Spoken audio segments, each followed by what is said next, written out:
principios del siglo XX, Belchite era uno de los pueblos más prósperos de la provincia de Zaragoza. Sus primeros pobladores datan de la época romana y más tarde ocupadas aquellas tierras por musulmanes hasta que Felipe III ordenó su expulsión y pasando posterior a manos del conde de Belchite, hasta que en el siglo XVII compraron su independencia a la nobleza. Muchos han sido las batallas que acontecieron en sus calles o alrededores. También las guerras púnicas entre romanos y cartagineses. Ya en el año de 1809, entre las tropas españolas y francesas, en la guerra de secesión y donde ganaron los franceses.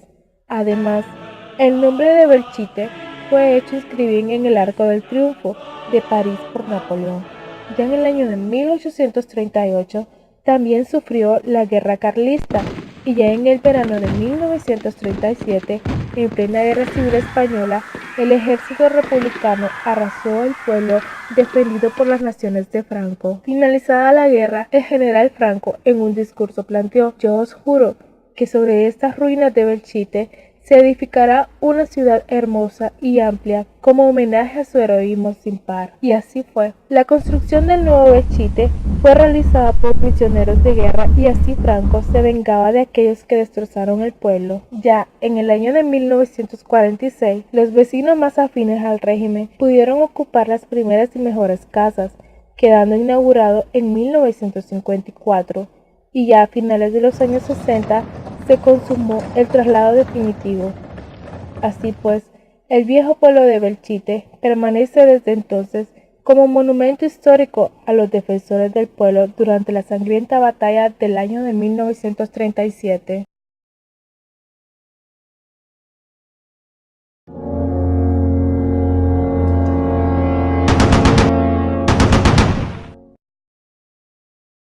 Actualmente, el pueblo se encuentra en estado de ruina y como monumento histórico de la batalla sufrida en sus calles. Entrando por lo que se cree la entrada principal, se alza el arco de la villa de construcción barroco mudéjar del siglo XVIII y que enlaza con la calle principal. Tras recorrer la calle, dejando atrás varias edificaciones de casas en ruina, nos encontramos la plaza del pueblo. El convento San Agustín está emplazado en el frente norte, junto a la plaza, que lleva su mismo nombre. El convento perteneció a la orden de los agustinos ermitaños, los cuales permanecieron en Belchite hasta la mitad del siglo XIX. La iglesia de San Martín de Tours se encuentra ubicada en el frente sur. Es la construcción más sólida de las existentes que quedan en el pueblo. Es toda de piedra y ladrillo, quedando en pie los muros laterales y la nave lateral de cubierta con bóveda. El convento de San Rafael se encuentra en la calle Enrique Naval, frente a un lateral de la iglesia de San Martín de Tours. El convento pertenecía a la orden religiosa de las Dominicanas de San Rafael, construido en el siglo XVIII.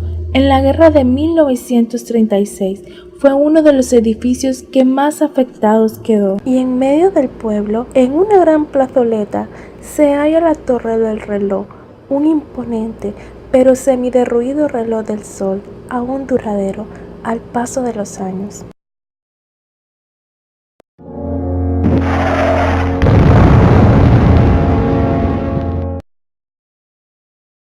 Belchite lleva grabados en sus muros el eco de la guerra y ríos de dolor inundan sus calles. Es por ello que se dice que todo tipo de sonidos han quedado impregnados en él. El rugir de aviones, explosión de bombas, el seco sonido de los disparos, pero sobre todo el lamento de las víctimas en el fragor de la batalla, han sido captados por todo tipo de personas, desde profesionales del misterio hasta cualquier otro visitante de sus calles.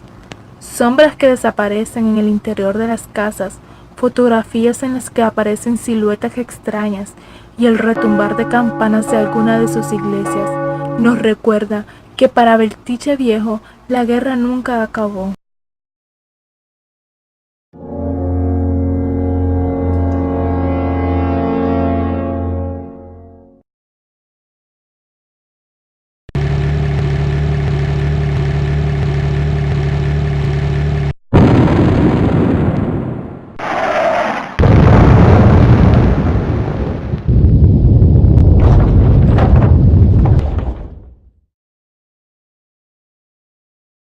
Una de las grandes batallas de la Guerra Civil Española tuvo lugar en Belchite, Zaragoza, entre el 24 de agosto y el 6 de septiembre de 1937, en el marco de la ofensiva del Ejército Republicano sobre Zaragoza.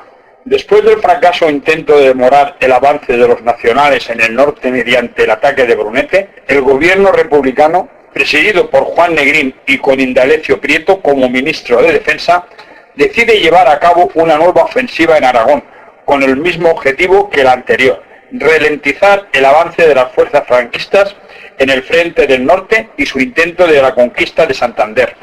Para el asalto a Zaragoza, el ejército republicano contaba con unos 24.000 hombres del recién formado Ejército del Este y la 11ª y 15ª Brigadas Internacionales compuestas por británicos, canadienses y americanos. 3 escuadrillas de la aviación republicana con Polikarpov 16, apodados Moscas, Polikarpov 15, llamados Los Chatos, que sumaban en total unos 90 aviones y además de 105 carros de combate T-26 soviéticos. Pero durante su avance, las divisiones 11ª y 15ª se tuvieron que detener a eliminar un foco de resistencia en la localidad de Belchite, en torno a la cual se habían concentrado entre 3.000 y 7.000 combatientes franquistas, dirigidos por el comandante y alcalde de la población, Alfonso Trayero, además del núcleo de la población que contaba con otros 2.000 efectivos. Y así empezó la famosa y horrenda batalla de Belchite. Los defensores, atrincherados en fortificaciones de hierro y cemento, aprovecharon los edificios de Belchite para instalar sus dispositivos cerrados de defensa, colocando sacos de arena, carros y escombros con barricadas en las calles, disponiendo varios nidos de ametralladora. A los sitiados se les cortó el agua y a medida que la intensidad de la lucha fuese en aumento, la falta de comida y suministros médicos empezaría a hacerse notar. Los primeros combates en torno a Belchite ocurrieron los días 24 y 25 de agosto y donde las tropas republicanas tomaron la estación de ferrocarril. Pero el ejército republicano no podía permitirse perder tiempo, así que se decidió asaltar la ciudad. El 31 de agosto, la 15ª Brigada Internacional le fue encomendada el asalto urbano, logrando llegar a la fábrica de aceite. Al día siguiente, la aviación y la artillería republicana bombardearon dura y sistemáticamente el núcleo de la población. Los días 3 y 4 de septiembre, en torno a la calle Mayor, tuvieron lugar los principales combates casa por casa, hasta que uno a uno fueron cayendo los últimos reductos franquistas. Al finalizar el día 4, todavía existían 2 núcleos de resistencia: el ayuntamiento, situado en la Plaza Nueva, y la iglesia de San Martín, en el extremo oriental de Belchite. El día 5, la iglesia de San Martín fue tomada por las fuerzas republicanas, tras sufrir importantes bajas. En la madrugada del día 5 al 6 de septiembre, los últimos defensores que resistían en el ayuntamiento fueron abatidos junto al alcalde comandante Trayero. El 6 de septiembre, Belchite fue finalmente asegurada por las fuerzas republicanas.